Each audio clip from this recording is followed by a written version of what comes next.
Hello, guys, and welcome back to my YouTube channel. My name is Vijeta, and we will be continuing with our world literature series. Last time we studied The Jew of Malta and Tamburlaine the Great by Christopher Marlowe. Now we shall continue with the other plays. But first of all, there are some tidbits here which you should know. For instance, Tamburlaine Must Die by Louise Welsh is a novella that recounts the last few days of Marlowe, and it was written in 2004. In the play As You Like It, Shakespeare paid tribute to Marlowe by referring to him as the dead shepherd. George Peele remembered Marlowe as Marley, the muse's darling, and he introduced an important element. He introduced an important element, which is internal struggle in English. Thomas Nash called Marlowe poor deceased Kit Marlowe. Now we come to another work by Marlowe, which is Hero and Leander, written in 1593, and it is an epic poem by Marlowe. Hero and Leander is the Greek myth relating the story of Hero, a priestess of Aphrodite, and Leander, a young man from Abydos. Leander falls in love with Hero and he would swim every night across Hellespont to be with her. Hero would light a lamp at the top of her tower to guide his way. Hero allowed Leander to love her, but one stormy winter night, the waves tossed Leander in the sea and the breeze blew out Hero's light. Leander lost his way and he was drowned. Hero saw his dead body and threw herself over the edge of the tower to her death, to be with her lover. The poem remained unfinished but was later completed by George Chapman in 1598. There is a depiction of homosexual affection between Leander and Neptune in the poem. Shakespeare's Venus and Adonis is actually based on Marlowe's Hero and Leander. Just keep that in mind. It's an important question. Edward II, written in 1594. The full title of the play is The Troublesome Reign and Lamentable Death of Edward II, King of England, with the Tragical Fall of Proud Mortimer. There is a depiction of homosexual affection between Edward II and Gaveston in this play. Frederick Bowes, actually, he says that it's his opinion, he's one of the scholars. He elaborates the homosexual relation of Edward and Gaveston. Marlowe found the material of this play from Raphael's Holinshed's Chronicles, written in 1587. Very important question. The play was published in 1594 after the death of Marlowe. The play starts with the recall of Edward II's favourite, Piers Gaveston, from exile and ends with the execution of Mortimer Jr. by Edward III for Edward II's murder. When Edward II gains the throne, he recalls Gaveston from exile. Gaveston plans to delight the king by entertaining him, as he says also, music and poetry is his delight, therefore I'll have Italian mass by night. Upon Gaveston's re-entry into the country, Edward gives him titles, access to the royal treasury, and guards to protect him. Gaveston pleases the king by Italian masks, music, and poetry, but gets very less favors from the king's nobles. Edward is forced to agree with the reasons of Gaveston's exile, and he banishes Gaveston to Ireland. Now, Isabella of France, the queen who hopes for the favor of Gaveston, persuades Mortimer, who later becomes the lover of the queen, to argue for Gaveston's recall so that he can be easily killed.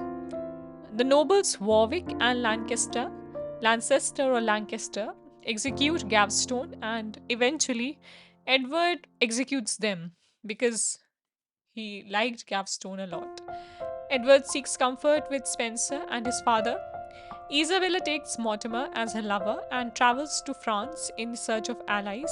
She doesn't get any help from France, but Sir John of Hainault helps her. Spencer and his father are executed, and King Edward is taken to Kenilworth. Edmund, Earl of Kent, is arrested and executed by Mortimer for approaching the imprisoned Edward II. Edmund was the brother of Edward II, and Mortimer executes him, saying that he is a threat to the throne. King Edward II, as a prisoner, is taken to Berkeley Castle, where he meets the luxuriously cruel Lightborn, whose name is an anglicized version of Lucifer. Lucifer means Lightborn. So Lightborn kills Edward II. Maltravers and Gurney witness this, and Gurney kills Lightborn to keep him silent. Edward III discovers the plot of Mortimer and his mother Isabella. Edward III orders Mortimer's death. But Isabella, however, pleads her son for Mortimer's life, as Mortimer was her lover, but he refuses. The play ends with Mortimer's death, Isabella's imprisonment, and Edward III taking the throne. Even Shakespeare's Richard II and Richard III are based on Edward II of Marlowe. Keep that in mind, it's an important question. Now we come to another play by Marlowe, which is Dido, Queen of Carthage, written in 1593, and it is a short play by Marlowe with a possible contribution of Thomas Nash. The source is Virgil's Aeneid, books 1, 2, and 4. There is a depiction of homosexual affection, as stated by Frederick Bowes.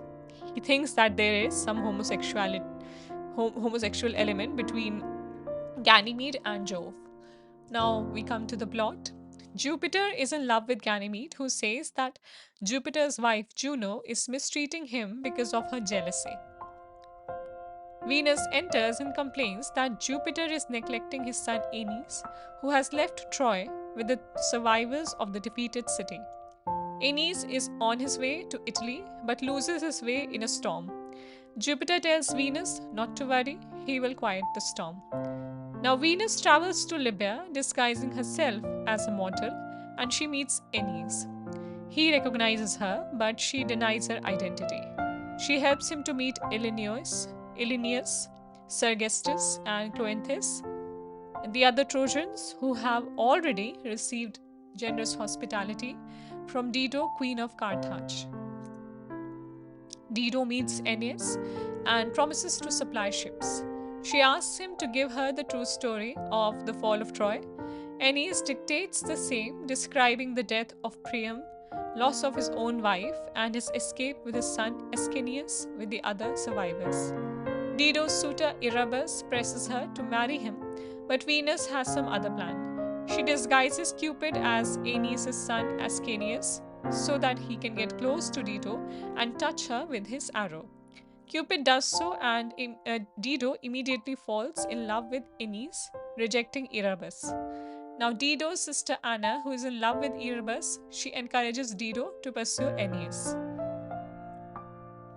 Dido and Aeneas meet in a cave where she declares her love. They go to the cave to make love. Erebus swears revenge. Venus and Juno appear, arguing over Aeneas. Venus believes that Juno wants to harm her son, but Juno denies it, saying that she has important plans for him.